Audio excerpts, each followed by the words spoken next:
মুহররম মিলাদুন নবীর মাস আসিলে ইমানদার আর মুনাফিকের পরিচয় মিলে।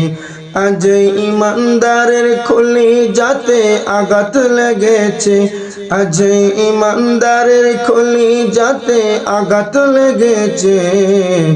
ইমাম হুসেন কারবালাতে শহীদ হয়েছে বাইরে, ইমাম হুসেন কারবালাতে শহীদ হয়েছে। নবী জবান মুবারকে বলেছেন, আমার আওলাদ ভালোবাসো বলছে হাদিসে। নূর নবী জবান মুবারকে বলেছেন, আমার আওলাদ ভালোবাসো বলছে হাদিসে। ইমানদার তাই কারবালাকে স্মরণ করতেছে বাবা, ইমানদার তাই কারবালাকে স্মরণ করতেছে। ইমাম হুসেন কারবালাতে শহীদ হয়েছে বাইরে, ইমাম হুসেন কারবালাতে শহীদ হয়েছে। আওলাদে রাসূলদের তোমরা মারতে পারো নাই, শহীদ তারা জীবিত তারা কোরআনেতে পায়। আওলাদে রাসূলদের তোমরা মারতে পারো নাই, শহীদ তারা জীবিত তারা কোরআনেতে পায়। আল্লাহ তাআলা তাহাদেরকে রিজিক দিতেছে বাইরে, আল্লাহ তাআলা তাহাদেরকে রিজিক দিতেছে। ইমাম হুসেন কারবালাতে শহীদ হয়েছে বাইরে, ইমাম হুসেন কারবালাতে শহীদ হয়েছে। মুহররম মিলাদুন নবীর মাস আসিলে ইমানদার আর মুনাফিকের পরিচয় মিলে বাইরে। মুহররম মিলাদুন নবীর মাস আসিলে ইমানদার আর মুনাফিকের পরিচয় মিলে। আজ ইমানদারের কলিজাতে আঘাত লেগেছে, আজ ইমানদারের কলিজাতে আঘাত লেগেছে। ইমাম হুসেন কারবালাতে শহীদ হয়েছে বাইরে, ইমাম হুসেন কারবালাতে শহীদ হয়েছে। তো আশা করছি এই কারবালার শানটা আপনাদের ভালো লেগেছে। যাই হোক, কারবালার শানটা গাওয়াতে অনেকের মনে ভালো লেগেছে, আবার অনেকের খারাপও লেগেছে। দেখুন, আমি ওই দিন আগে একটা ভিডিও দিয়েছিলাম, মুনাফিক আসে আর মুনাফিকদেরকে চেনা যায় এই কারবালার মাসে আর মুহররম মাসে। কারণ হচ্ছে, আমি কোনো ব্যক্তির নাম দিতেছি না, যেমন ঘটেছে তেমন বলতেছি। আমার সাথে একটা ঘটনা ঘটেছিল, এই জন্য বলতেছি সংক্ষিপ্ত আকারে।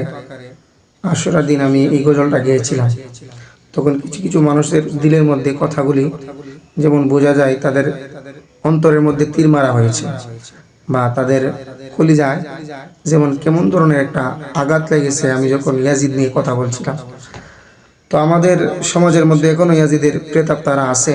এই জন্য ওই সমস্ত লোকদেরকে আমরা প্রশ্রয় না দিই। তারা যদি বুঝে আমাদের আহলে সুন্নাত ওয়াল জামাতের মতো যদি আসতে চায় আসবে, আর যদি না আসে তাদের সাথে ভাই কথা বলে কোনো লাভ হবে না। কারণ আমি ওই দিন জুমার আগে, আজানের আগে প্রত্যেকটা জায়গার মধ্যে আহলে সুন্নাত ওয়াল জামাতের মসজিদ যারা যেখানে আছে তারা সালাতু সালামও দেয়, এবং কারবালার মাস আসলে, মিলাদুন নবীর মাস আসলে একটু মানুষদেরকে রাসূলুল্লাহ সাল্লাল্লাহু আলাইহি ওয়াসাল্লামের শান শোনানোর চেষ্টা করে, বা কারবালার শানও বলে, বা অনেকেই হামদে বাড়ি তাআলা বলে, নাতে রাসূল বলে। তো আমি আহলে বাইতকে নিয়ে একটা শান গিয়েছিলাম। ওই জায়গা থেকে ব্যক্তিটার মনের মধ্যে কেমন জানি একটা আহলে বাইতের প্রতি বিদ্বেষ দেখা দিচ্ছিল। তো নামাজ শেষে ওই ব্যক্তিটা দেখলাম যে রাসূলুল্লাহ সাল্লাল্লাহু আলাইহি ওয়াসাল্লামের দুরূদ নিয়ে কটূক্তি শুরু করছে, যে ওই দুরূদ কোথাও নাই, সালাতু সালাম কোথাও নাই, নামাজের আগেও নাই, পরেও নাই। এরপরে বলতেছেন যে এই সমস্ত নামাজের আগে, আজানের আগে কথাবার্তা বা রাসূলুল্লাহ সাল্লাল্লাহু আলাইহি ওয়াসাল্লামের শান মর্যাদা সম্পর্কে গজল গাওয়া, এগুলা কোথাও নাই। আসলে বলতে চাই, যারা ঘুমিয়ে থাকে তাদেরকে জাগ্রত করা যায়, আর যারা ঘুমের বাপ ধরে তাদেরকে জাগ্রত করা যায় না। যারা এই সমস্ত কথা বলে তারা কিন্তু হাদিস কোরআন পড়ে, তারা কিন্তু সমস্ত কিছুই বুঝে। কথা হচ্ছে, যে যাকে চিনে সে তাকে মানে।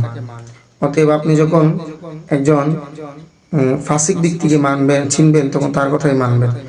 আল্লাহ রাসূলের একটি হাদিস তো আরো আগে আমরা পেয়েছি, যে এই জামানার মধ্যে কিছু কিছু মানুষ থাকবে, তাদের নিজের স্বার্থের কারণে, নিজের স্বার্থের জন্য কোরআন হাদিস ব্যাখ্যা করবে।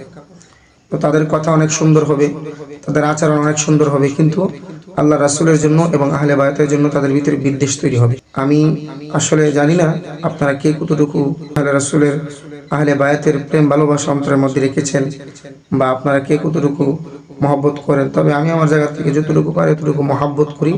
ইমান যতটুকু আমাকে আল্লাহ পাক রব্বুল আলামিন ধারণা করার জন্য হুকুম করেছেন আমাদেরকে, অতটুকুই করি। এ দ্বারা যদি কোনো মানুষের ভিতরে চুলকানি উঠে, কাজলানি উঠে, কিছু করার নাই। আসলে বুঝতে হবে ওই সমস্ত মানুষের ভিতরে আল্লাহ পাক রব্বুল আলামিন মোহর মেরে দিয়েছেন যারা আহলে বায়াতকে চেনে না। তো আশা করছি আপনারা কথাগুলি বুঝতে পেরেছেন। তো মুনাফিক থেকে দূরে থাকবেন, এবং যারা বুঝের মানুষ তাদের সাথে তর্ক করা ভালো। কারণ যারা জ্ঞানী লোক দেখবেন তাদের সাথে আপনি যুক্তি দিয়ে তর্ক করে জিততে পারবেন না। যুক্তি দিয়ে তর্ক জিতা যায়, কিন্তু কোরআন হাদিস ছাড়া তর্ক বৃথা। এগুলা না করাই ভালো আমি মনে করি। এই জন্য সকলেই সতর্ক থাকবেন, যারা আমাদের ঈমান আমল হেফাজত করতে পারি। আল্লাহ যেন আমাদেরকে কবুল করেন। সকলেই ভালো থাকবেন, সুস্থ থাকবেন। আসসালামু আলাইকুম ওয়া রাহমাতুল্লাহ।